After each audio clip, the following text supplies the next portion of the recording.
pan the audience.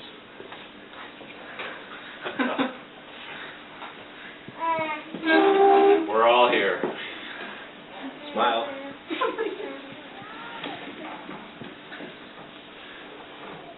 You've been missing.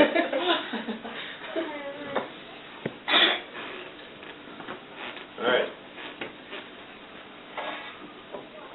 Sun Tzu, the great Chinese general, said, "If you know your enemy, you know yourself. You need not fear the results of 100 battles." This is an introductory speech, and in preparing this speech I've learned a little bit about myself, and hope you enjoy it. I'm going to tell you about 3 different topics. I might give you a little bit of information about my background, some of the things that have helped to form my character, and my professional goals. So there's a saying that says, best way to tell where you're going to is to look where you're coming from.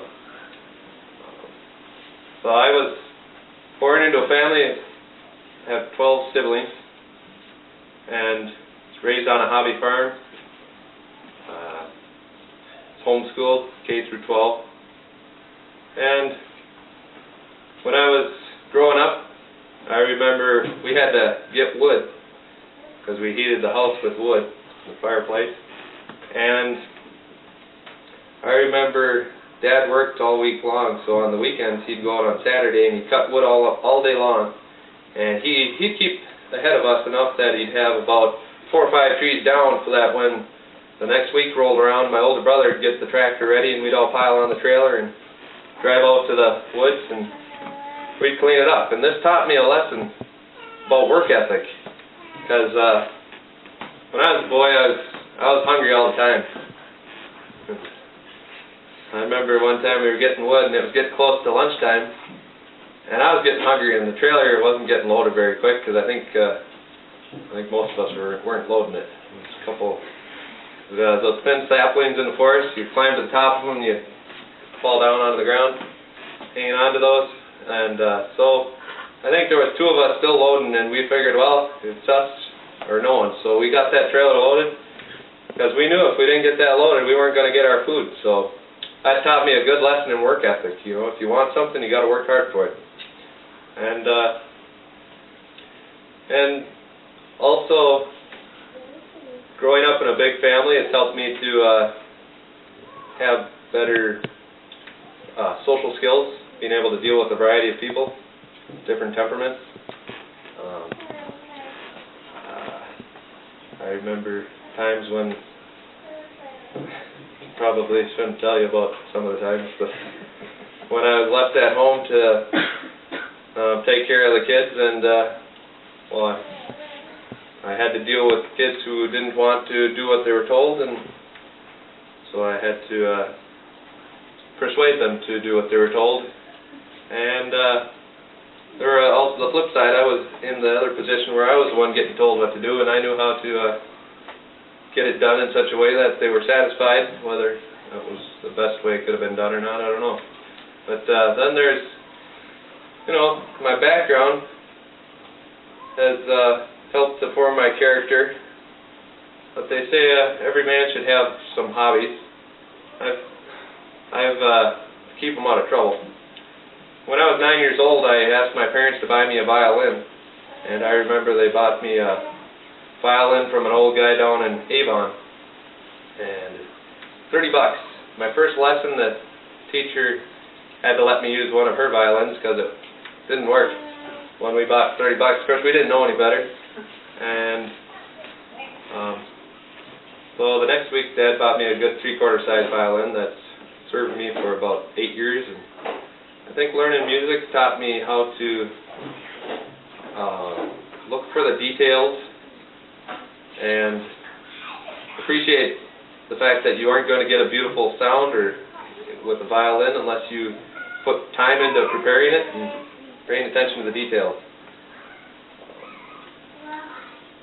And also playing sports with my brothers. My dad taught all of us boys how to play soccer, and when I was 14 we joined a men's league, and I was 14. I probably weighed 100 pounds, this taught me how to be resilient and fight even against the odds. Because there'd be a man coming down the field who weighed about 200 pounds, and I was standing there supposed to stop him. He had to go up the ball, and all I remember is, well, if I move, I'll get in trouble from Dad if I don't stop him, and if I stand here, I'll probably get run over. So, but then there were, you know, if you stood there and I stuck out my foot, and I remember tripping a couple of those big guys. I was like, well, Jesus, this ain't so hard. So it taught me how to face obstacles, and sometimes to be an obstacle. And also in the wintertime, my brothers and I play hockey, and this also taught me how to be a good team member. I remember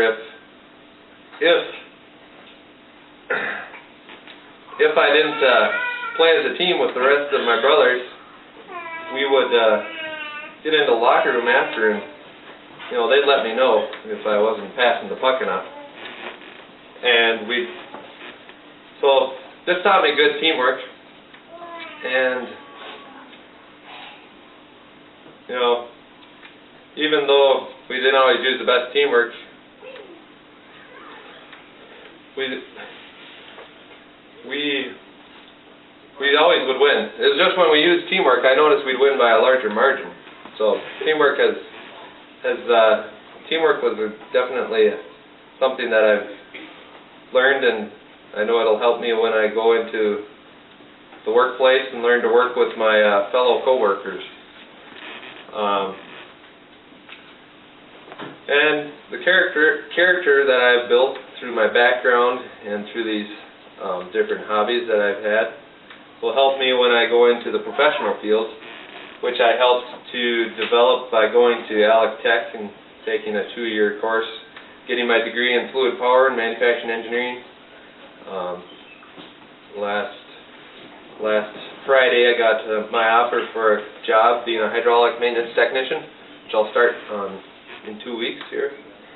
And hopefully the upbringing I've had and the different experiences I've had in my life will serve me well in the workplace and in the rest of my life. So we'll leave you with the words of General Zoe again. You know your enemy and you know yourself. You need not fear the results of 100 battles. Thank you.